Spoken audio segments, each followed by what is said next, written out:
He knew what the last interview meant before he sat down to give it. And the words he chose, the ones that are now being replayed across Canada in the days since his death, reveal a man who was completely at peace with where the road had taken him. Tommy Hunter, known across Canada for decades as the country gentleman, died on Thursday, July 2, 2026, of natural causes at a retirement home in London, Ontario. He was 89 years old.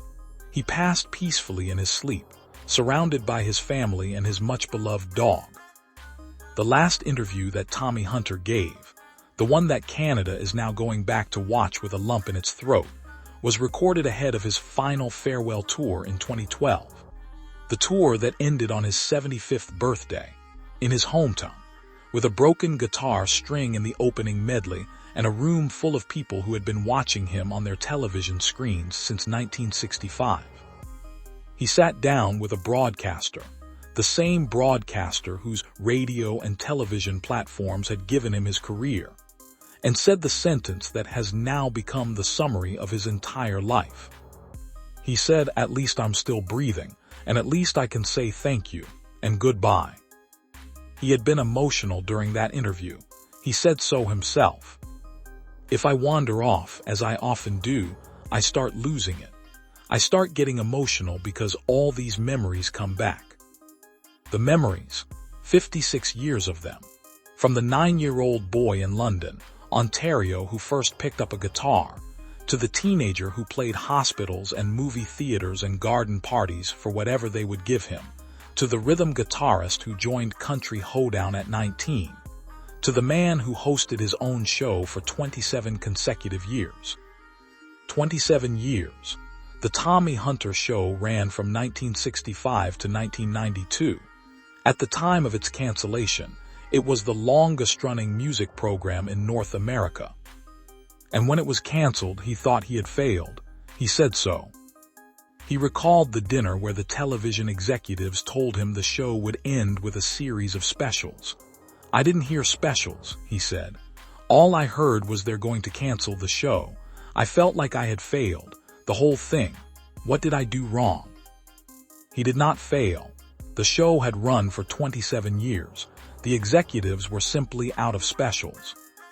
The last interview is also the place where Canada remembers who Tommy Hunter actually was, not the institution, the man. His longtime colleague, a member of a renowned Canadian music family who performed with him across the country and whose family theater he visited regularly, said he had a soft personality despite his tall stature and legendary reputation. But he knew how to command the stage. He was a showman, and he always had time for everybody. Always had time for everybody. That is the sentence. In an industry that creates its own mythology around the inaccessible artist, Tommy Hunter was the man who had time for everybody. The fan at the stage door, the young performer trying to get their first break, the 14-year-old girl who came to audition, who would later become one of the biggest country stars in the world. He had time for everybody for 56 years. The list of names he introduced to Canadian audiences across those 27 seasons reads like a Hall of Fame itself. Garth Brooks, Reba McEntire, Alan Jackson, Anne Murray, Trisha Yearwood, Johnny Cash, Loretta Lynn, Roy Rogers, Hank Snow, Clint Black, Martina McBride, and a young woman who came on the show when she was still going by her birth name, Eileen, before the world knew her as Shania Twain. He discovered her before the world did. He gave her one of her earliest national television appearances, and she became one of the best-selling country artists in history. That is the Tommy Hunter legacy. Not just his own recordings, not just the 3 Juno Awards and the Gemini and the Canadian Country Music Hall of Fame induction in 1984 and the Order of Canada in 1986. The careers he launched, the stages he shared, the 27 years of television that gave Canadian audiences a weekly invitation to sit down with the country gentleman and hear something they loved. He said thank you and goodbye in the last interview in 2012.